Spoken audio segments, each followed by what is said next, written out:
Seorang penderita gangguan jiwa dan penderita stroke meninggal di lokasi karantina terpusat COVID-19 Stadion Marilonga Ende pada 14 Mei 2020. Warga asal Kecamatan Bolowaru tersebut mengembuskan napas terakhir setelah selama 3 hari tidak bisa mengonsumsi makanan dan minuman.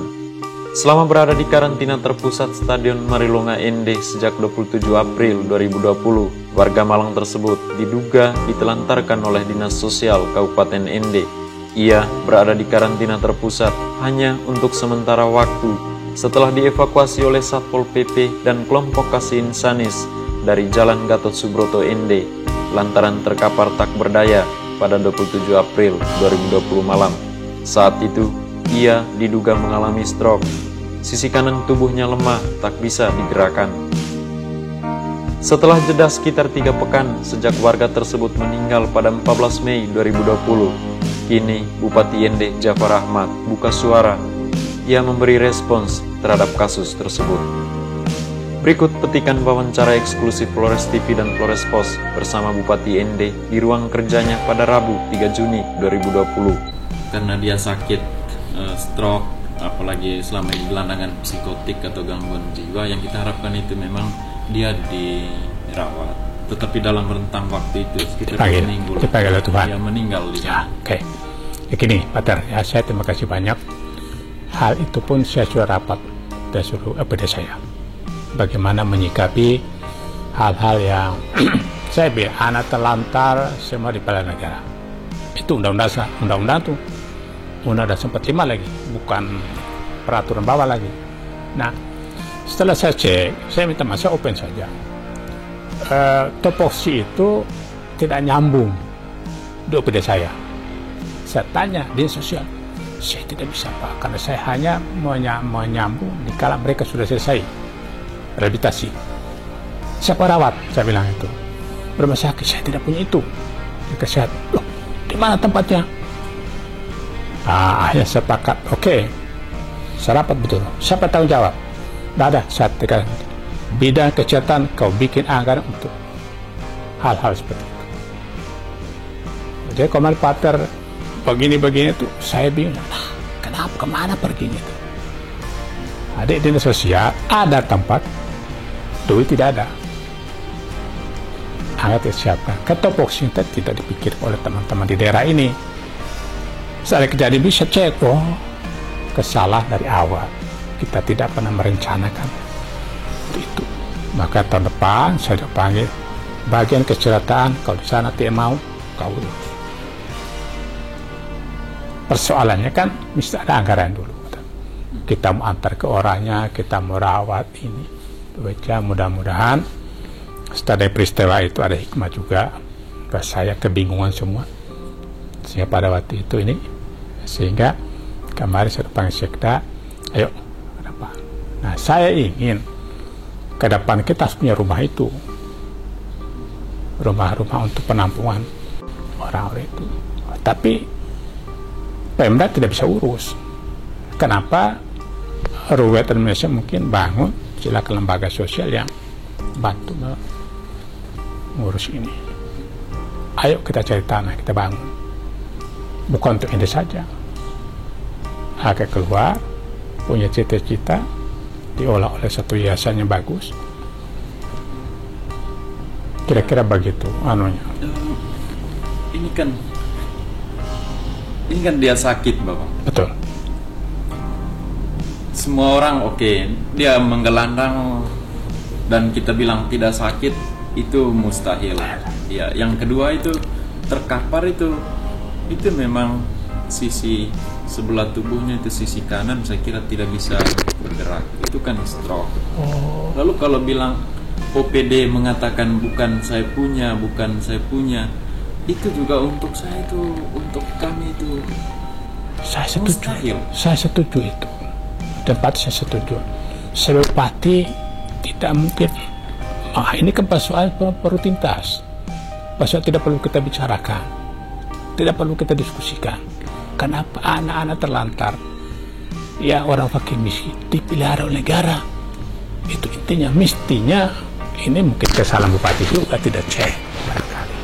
Tetapi saya masih terbuka ke Pater sebagai penggiat sosial ini, saya respect dan pattern hal seperti itu. Setelah saya cek, rupanya alur tidak nyambung di sini. Makanya kita perbaiki, tidak nyambung. Dan saya tolak elak-elak itu. Nah sekarang saya punya keputusan, coba kesra termasuk tadi yang kita cek biayanya apa saja, obat harus kau bawa ke sana, harus diobati. Mungkin seperti itu ke depan. Kalau kemarin itu saya pikir satu kelemahan, saya katakan gitu. Negara punya kelemahan di sana. Mungkin di daerah lain juga seperti itu. Coba, karena partner aja penggiat sosial yang dorong terus pemerintah yang dorong, saya setuju, betul. Mungkin daerah lain juga sama seperti itu, tidak perhatikan. Coba perhatikan daerah lain juga. Tapi saya senang ya di sini saya punya partner yang konsen dari hal-hal begitu. Ya, saya termasuk anggotanya, betul itu. Setelah saya cek di sini, oh ini nyaman. Daripada kita bertengkar terus, ayo kita perbaiki. Nanti nggak ada ujungnya, saya bilang. Ya, kayak duduk kita perbaiki semua. Ayo, coba dibikin keuangan, coba dikasih sedikit kelonggaran untuk hal-hal yang tadi kita sebut tadi. Satu, itu memang saya selalu koreksi dinas sosial bahwa kalau mengatakan dinas sosial menangani setelah orang sehat, gangguan jiwa tidak akan pernah namanya sembuh. Betul. Dia hanya pulih. Ya. Rehabilitasi orang dengan gangguan jiwa di panti dimanapun rehabilitasi jiwa itu bukan hanya rehabilitasi semangat hidupnya, tapi juga obat.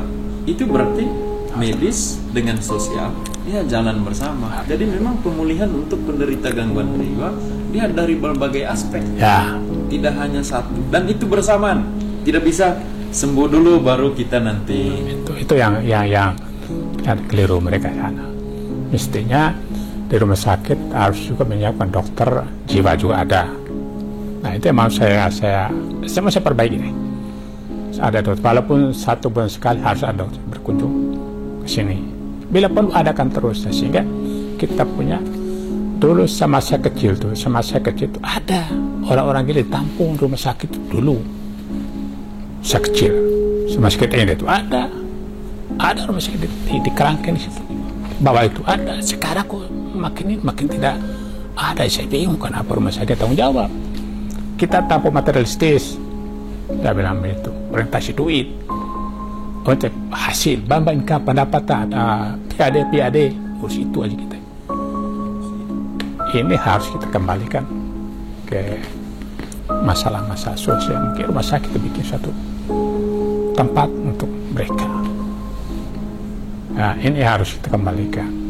Dulu bagus, Pak. Partai dulu bagus. Saya kecil saya tahu kok. Orang gila teriak ada dokternya kasih makan. Tapi ditampung, tidak berkilah. Siapa mau jadi orang gila? Orang tidak mau, keluarganya juga. Dia kewalahan, dia lepas saja daripada usahanya. Itu. Ya, saya pikir dari partai saya setuju lah. Ketika orang ngomong saya di partai pemerintah itu sedang konsentrasi COVID. Kalau dia COVID baru pemerintah urus. Tapi karena gangguan jiwa maka mereka lepas saja. Tidak, itu harus bersama. Tidak mungkin negara ini tidak mungkin buat sana. Nah, salah orang itu. Harusnya negara itu apapun bebannya dipikul semua, Pak. Tidak bisa lepas kalau tidak bisa, Bung. Itu bukan negarawan. Negara barat apapun pikul sama-sama, ayo. Tidak mungkin saya ini dulu. Tidak ada. Ada kalau mau ada priority, ada. Tapi dalam masalah begini kesusahan tidak mungkin susah kau biarkan dulu. Saya tidak bisa. Ini kan kesusahan. Mengingat banyak warga Ende yang menggelandang di jalanan, baik di kota Ende maupun di kampung-kampung, diharapkan apa yang diutarakan oleh Bupati Ende, Jafar Ahmad, perihal rumah singgah oleh Dinas Sosial dan pelayanan memadai terkait kesehatan jiwa di Rumah Sakit Umum Daerah Ende bisa lekas terlaksana.